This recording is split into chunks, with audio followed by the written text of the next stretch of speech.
മത്സ്യത്തൊഴിലാളികൾക്കായി മുഖ്യമന്ത്രി സമർപ്പിച്ചിരിക്കുന്നു.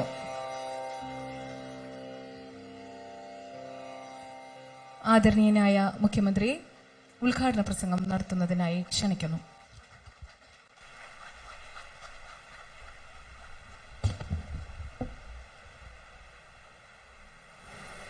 സഹോദരീ സഹോദരന്മാരെ, ഒരു ചരിത്രപരമായ മുഹൂർത്തമാണ്. അതിൻ്റെ പ്രാധാന്യത്തെക്കുറിച്ച് ബഹുമാന്യായ അധ്യക്ഷ വിശദമായി തന്നെ പ്രതിപാദിച്ചിട്ടുണ്ട്. സ്വന്തം വീട് എന്നത് കാലങ്ങളായി ഒരു സ്വപ്നമായി കൊണ്ടു നടന്നവർക്ക് ഇന്നത്തേതോടെ അത് യാഥാർത്ഥ്യമാവുകയാണ്. കടലിനോടും ജീവിതത്തോടും ഒരേ സമയം പടവെട്ടുന്നവരാണ് മത്സ്യത്തൊഴിലാളികൾ. ആ നിങ്ങൾക്ക് നൽകിയ ഒരു വാഗ്ദാനം കൂടിയാണ് ഇവിടെ പാലിക്കപ്പെടുന്നത്. അത്തരമൊരു ചടങ്ങിൽ പങ്കെടുക്കാൻ കഴിഞ്ഞതിലുള്ള സന്തോഷം ആദ്യമേ തന്നെ രേഖപ്പെടുത്തട്ടെ. ഇവിടെ സൂചിപ്പിച്ചതുപോലെ നിരന്തരം കടലാക്രമണ ഭീഷണി നേരിടുന്ന മത്സ്യത്തൊഴിലാളികളെ സുരക്ഷിതമായ സ്ഥാനത്തേക്ക് മാറ്റിപ്പാർപ്പിക്കുന്നതിൻ്റെ ഭാഗമായുള്ള ബൃഹത്തായ പുനരധിവാസ പദ്ധതിയുടെ ആദ്യഘട്ടമാണ് ഇവിടെ പൂർത്തിയായിരിക്കുന്നത്. ഇത് സംസ്ഥാന ചരിത്രത്തിൽ ആദ്യത്തേതാണ് എന്നതും ഒരു പ്രത്യേകതയാണ്. ഇതിന് ഫലപ്രദമായി നേതൃത്വം കൊടുത്ത ആദരണീയായ ഫിഷറീസ് വകുപ്പ് മന്ത്രി അടക്കമുള്ള ബന്ധപ്പെട്ട എല്ലാവരെയും ഹാർദമായി അഭിനന്ദിക്കാൻ ഈ അവസരം ഉപയോഗിക്കട്ടെ. തിരുവനന്തപുരം കോർപ്പറേഷൻ അതിർത്തിയിലെ വലിയ തുറ, ചെറിയ തുറ, വലിയ തോപ്പ്, കൊച്ചുതോപ്പ് ഈ മത്സ്യബന്ധന ഗ്രാമങ്ങളിലെ 192 മത്സ്യത്തൊഴിലാളി കുടുംബങ്ങളെയാണ് വിപുലമായ സൗകര്യങ്ങളോടെയുള്ള ഈ ഫ്ലാറ്റുകളിൽ ഇന്നു മുതൽ പുനരധിവസിപ്പിക്കുന്നത്. മത്സ്യത്തൊഴിലാളി സമൂഹത്തിൻ്റെ പ്രതീക്ഷകളെ സഫലമാക്കിയതുകൊണ്ട് ഈ ഫ്ലാറ്റ് സമുച്ചയത്തിന് ഫിഷറീസ് വകുപ്പ് പ്രതീക്ഷ എന്ന പേരാണ് ഇട്ടിരിക്കുന്നത്. അതിൽ നല്ലൊരു ഔചിത്യ ഭംഗിയുണ്ട്. ഇവിടെ നേരത്തെ സൂചിപ്പിച്ചതുപോലെ കേരള സംസ്ഥാന തീരദേശ വികസന കോർപ്പറേഷൻ്റെ നേതൃത്വത്തിൽ ഊരാളുങ്കൽ ലേബർ കോൺട്രാക്ട് സൊസൈറ്റിയാണ് ഈ കെട്ടിട സമുച്ചയം നിർമ്മിച്ചിരിക്കുന്നത്. ഇത് പുറമേ നിന്ന് നോക്കിയാൽ രൂപകൽപ്പനയിൽ നല്ല മനോഹാരിത നമുക്കെല്ലാവർക്കും ബോധ്യമാവുന്നുണ്ട്. അതോടൊപ്പം ഈടുനിൽപ്പ് കൂടി ഉറപ്പുവരുത്തുന്ന വിധമാണ് ഈ സമുച്ചയം നിർമ്മിച്ചിരിക്കുന്നത്. ഇവിടെ പറഞ്ഞു 8 വീടുകൾ വീതമുള്ള 24 കെട്ടിടങ്ങളാണ് ഒരുങ്ങിയിരിക്കുന്നത്. 540 ചതുരശ്ര അടി എന്നത് നല്ല വിസ്തീർണമുള്ള ഒരു വീടായി ഇതിനെ മാറ്റുന്നു എന്നതാണ് വസ്തുത. ഒരടുക്കളയും ഒരു ഹാളും 2 കിടപ്പുമുറിയും അങ്ങനെ വീട്ടിന് വേണ്ട അവശ്യ സൗകര്യങ്ങൾ ഒരുക്കാൻ കഴിഞ്ഞിട്ടുണ്ട്. ഇവിടെ ഒരു കെട്ടിട സമുച്ചയം എന്ന നിലയിൽ മാത്രമല്ല സർക്കാർ ഉദ്ദേശിക്കുന്നതെന്ന് വ്യക്തമാക്കി കഴിഞ്ഞു. ഇനി വരാനുള്ള കാര്യങ്ങളെക്കുറിച്ചും ബഹുമാനപ്പെട്ട അധ്യക്ഷ നേരത്തെ സൂചിപ്പിച്ചിട്ടുണ്ട്. അതിൽ ചുറ്റുമതിൽ, സ്യൂവേജ് ലൈൻ, റോഡ് ഇവയുടെ എല്ലാം ഒപ്പം മക്കൾക്കുള്ള പ്രീ പ്രൈമറി വിദ്യാഭ്യാസത്തിനുള്ള അംഗൻവാടി, പിന്നെ വരാൻ പോകുന്ന കാര്യങ്ങൾ ഇവിടെ പറഞ്ഞതുകൊണ്ട് ഞാനത് എടുത്തു പറയുന്നില്ല. അതിലേറ്റവും വലിയൊരു പ്രത്യേകതയായിട്ട് വരാൻ പോകുന്നത് ഒരു തൊഴിൽ പരിശീലന ഹാൾ കൂടി ഉണ്ടാകുമെന്നതാണ്. അപ്പോൾ ഇവിടെ താമസിക്കുന്നവരിൽ കൂടുതൽ പരിശീലനം നേടാൻ പറ്റുന്നവർക്ക് പരിശീലന സൗകര്യം കൂടി ലഭ്യമാകുമെന്നർത്ഥം. ഇതൊക്കെ മത്സ്യത്തൊഴിലാളിയുടെ സുരക്ഷിത ജീവിതത്തിന് ഉപകരിക്കും എന്നാണ് കരുതുന്നത്. നമ്മുടെ നാട് ഇന്ത്യയിലെ സംസ്ഥാനങ്ങളിൽ എടുത്താൽ ഏറ്റവും കൂടുതൽ മത്സ്യം ഉൽപ്പാദിപ്പിക്കുന്ന സംസ്ഥാനങ്ങളിൽ ഒന്നാണ്. 222 തീരദേശ ഗ്രാമങ്ങളാണ് നമുക്കുള്ളത്. ഇതിലാകെ 8 ലക്ഷത്തോളം മത്സ്യത്തൊഴിലാളികൾ അധിവസിക്കുന്നുണ്ട്. ഇവരുടെ പ്രധാന ജീവനോപാധിയും സാമ്പത്തിക സുരക്ഷയുടെ അടിസ്ഥാനവും മത്സ്യബന്ധനം തന്നെയാണ്. അപ്പോൾ അവരുടെ ജീവിതം കാലങ്ങളായി ദുരിതപൂർണമായിട്ടാണ് മുന്നോട്ട് പോകുന്നത്. ജീവിത നിലവാരം ശോചനീയവുമാണ്.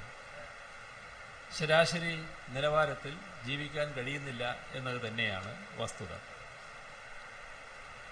അതിനു പുറമെയാണ് അടിസ്ഥാന ജീവിത സൗകര്യങ്ങളുടെ അപര്യാപ്തത, ഓഖി ചുഴലിക്കാറ്റ് പോലെയുള്ള പ്രകൃതിക്ഷോഭങ്ങൾ. ഇതൊക്കെ മത്സ്യത്തൊഴിലാളികളുടെ ജീവിതത്തെ വലിയ തോതിൽ ബാധിക്കുകയാണ്. അതോടൊപ്പം രാജ്യത്ത് വന്നിട്ടുള്ള തെറ്റായ മത്സ്യനയത്തിൻ്റെ ഫലമായി കടലോരവാസികളുടെ തൊഴിലും ജീവിതവും തകർന്നടിയുന്ന അവസ്ഥയും വരുന്നുണ്ട്. ഇതെല്ലാം തിരിച്ചറിഞ്ഞുകൊണ്ടാണ് പുനരധിവാസത്തിനുള്ള 2 പദ്ധതികൾ തയ്യാറാക്കിയിരിക്കുന്നത്. രണ്ടും ഇവിടെ പറഞ്ഞു കഴിഞ്ഞതുകൊണ്ട് ഞാൻ അതിലേക്ക് കടക്കുന്നില്ല. അതിൽ ഒന്നാണ് ഫ്ലാറ്റ് നിർമ്മിച്ച് നൽകൽ, മറ്റൊന്ന് സ്വന്തമായി നിർമ്മിക്കലാണ്. ഇപ്പോൾ പറഞ്ഞത്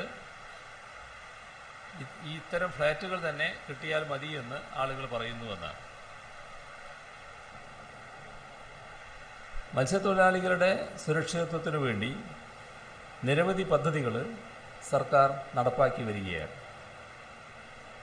മത്സ്യത്തൊഴിലാളികളുടെ ജീവിത പുരോഗതി അത് സർക്കാർ പ്രത്യേകമായി തന്നെ ലക്ഷ്യമിടുകയാണ്. ജീവിത പ്രശ്നങ്ങളെക്കുറിച്ച് പഠിച്ച് മാസ്റ്റർ പ്ലാൻ തയ്യാറാക്കിക്കൊണ്ടാണ് പദ്ധതികൾക്ക് സർക്കാർ രൂപം നൽകി വരുന്നത്. ഇപ്പോൾ ആദ്യ വർഷം മത്സ്യത്തൊഴിലാളികൾക്ക് അപകട ഇൻഷുറൻസ് 5 ലക്ഷം രൂപയായിരുന്നത് 10 ലക്ഷം രൂപയാക്കി വർദ്ധിപ്പിച്ചത് ഓർക്കുന്നുണ്ടാകും. 3 ലക്ഷത്തിലധികം തൊഴിലാളികൾക്ക് ഇതിൻ്റെ ഗുണം ലഭിക്കാനിടയുണ്ട്. എല്ലാ മത്സ്യത്തൊഴിലാളികൾക്കും ലൈഫ് ജാക്കറ്റ് കഴിഞ്ഞ ദുരന്തത്തിന് ശേഷം നൽകുന്നതിന് നാം തീരുമാനിച്ചിട്ടുണ്ട്. അതോടൊപ്പം കടലിൽ പോകുന്നവർക്ക് കാലാവസ്ഥാ മുന്നറിയിപ്പ് ISROയുടെ സഹായത്തോടെ നൽകുന്നതിനുള്ള സംവിധാനവും ഒരുക്കുന്നതിന് നേരത്തെ നമ്മൾ നിശ്ചയിച്ചതാണ്. മറൈൻ ആംബുലൻസ്, മത്സ്യത്തൊഴിലാളികൾക്ക് സമഗ്ര ആരോഗ്യ ഇൻഷുറൻസ്, ജുവനൈൽ ഫിഷിംഗ്, തൊഴിലാളികളുടെ മക്കൾക്ക് വിദ്യാഭ്യാസ ആനുകൂല്യങ്ങൾ, തീരദേശ സാക്ഷരതാ പദ്ധതി, ഇവയെല്ലാം നടപ്പിലാക്കുകയാണ്. മത്സ്യത്തൊഴിലാളി പെൻഷൻ 600 നിന്ന് 500 രൂപ വർദ്ധിപ്പിച്ച് 1100 രൂപയാക്കി മാറ്റുകയുണ്ടായി. പഞ്ഞമാസങ്ങളിലെ ആശ്വാസ ധനസഹായം അത് 4500 രൂപയിലേക്ക് എത്തിച്ചു. 1800 രൂപയുടെ വർധനവാണ് ആ രംഗത്ത് ഉണ്ടായത്.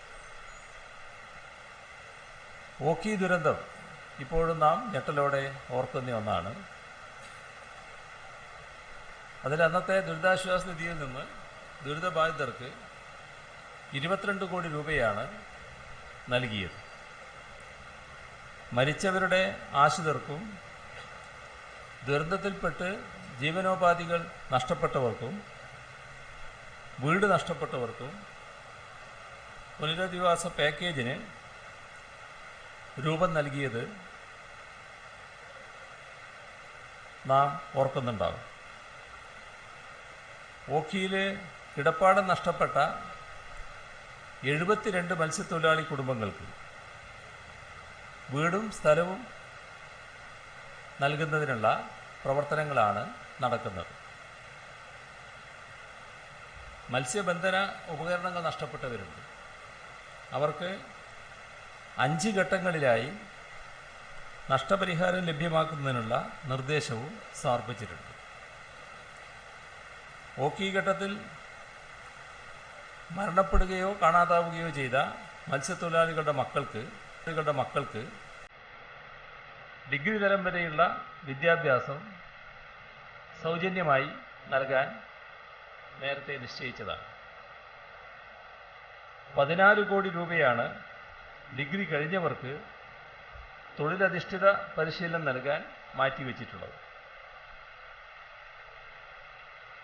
ദുരന്തത്തിൽപ്പെട്ട മത്സ്യത്തൊഴിലാളികളുടെ ഭാര്യമാർക്ക് മുട്ടത്തറയിലെ മത്സ്യഫെഡിൻ്റെ ഫാക്ടറിയിൽ തന്നെ തൊഴിൽ നൽകാനും കഴിഞ്ഞിട്ടുണ്ട്. വിവിധ പദ്ധതികളിലായി 41 കോടിയോളം രൂപ ഓഖി പുനരധിവാസത്തിനായി ചെലവഴിച്ചു കഴിഞ്ഞിട്ടുണ്ട്. ആ ദുരന്തത്തിൽപ്പെട്ട മുഴുവൻ ആളുകളെയും സഹായിക്കുക എന്നത് തന്നെയാണ് സർക്കാരിൻ്റെ ലക്ഷ്യം. അതിനായുള്ള പദ്ധതികളാണ് നടപ്പാക്കി വരുന്നത്. മത്സ്യത്തൊഴിലാളി മേഖലയിൽ സമ്പൂർണ്ണ ഭവനം എന്ന ലക്ഷ്യം സാക്ഷാത്കരിക്കുന്നതിനുള്ള നടപടികളാണ് പുരോഗമിക്കുന്നത്.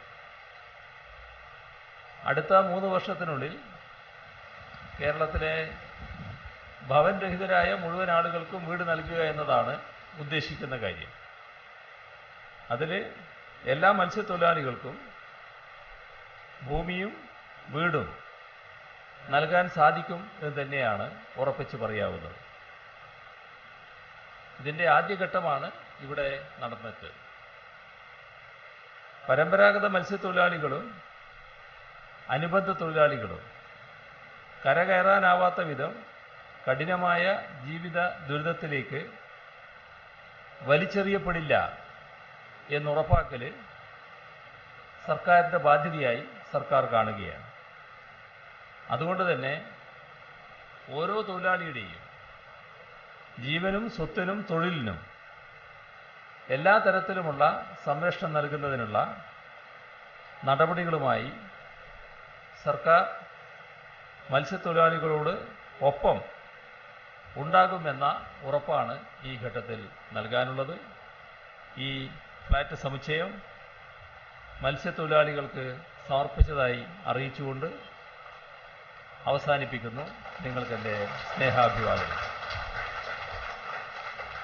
നിറസാന്നിധ്യം കൊണ്ടും ആത്മാർത്ഥതയുള്ള വാക്കുകൾ കൊണ്ടും ഈ ചടങ്ങിനെ ധന്യമാക്കിയ സമാരാധ്യനായ മുഖ്യമന്ത്രിയോടുള്ള കൃതജ്ഞത ഹൃദയപൂർവ്വം അറിയിക്കുന്നു. ഇനി പ്രതീക്ഷ ഫ്ളാറ്റ് സമുച്ചയത്തിലെ അന്തേവാസികൾക്കുള്ള താക്കോൽ ദാനമാണ്. ആദരണീയനായ മുഖ്യമന്ത്രിയെ താക്കോൽ ദാനം ചെയ്യുന്നതിനായി വിനയപൂർവ്വം ക്ഷണിക്കുകയാണ്. പേരുകൾ വായിക്കാം. Santosh Julie, flat number A4G2. Santosh Julie. Xavier Carmel, flat number A4F1.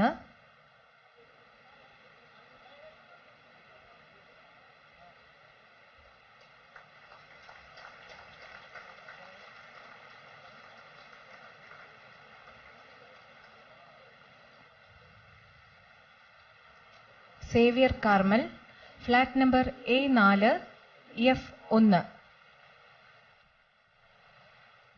Lazar Devanesam,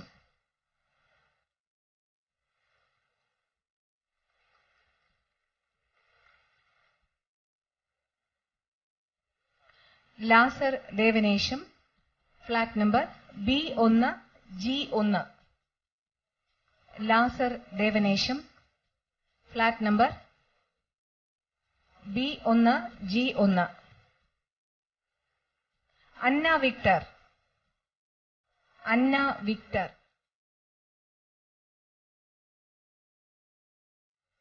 flat number B2F3. Anna Victor.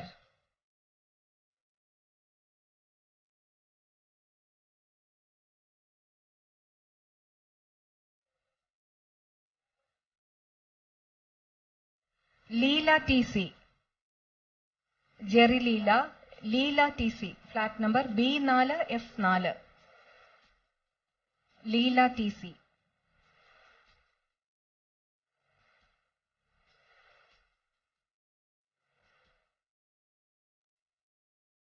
Baby Stephen, flat number C3G4. Baby Stephen. Maria Bridget Joseph, flat number A2G3.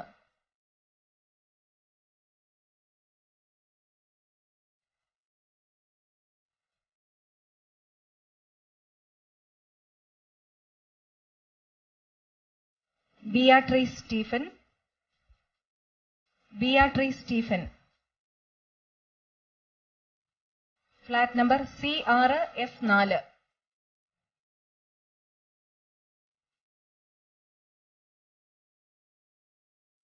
ജെറിക്കൽ Jacqueline, flat number D1G1.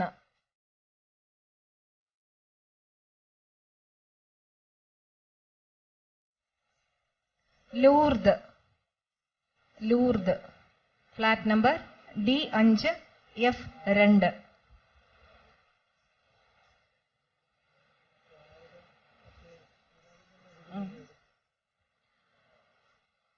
ഇനി ഊരാളുങ്കൽ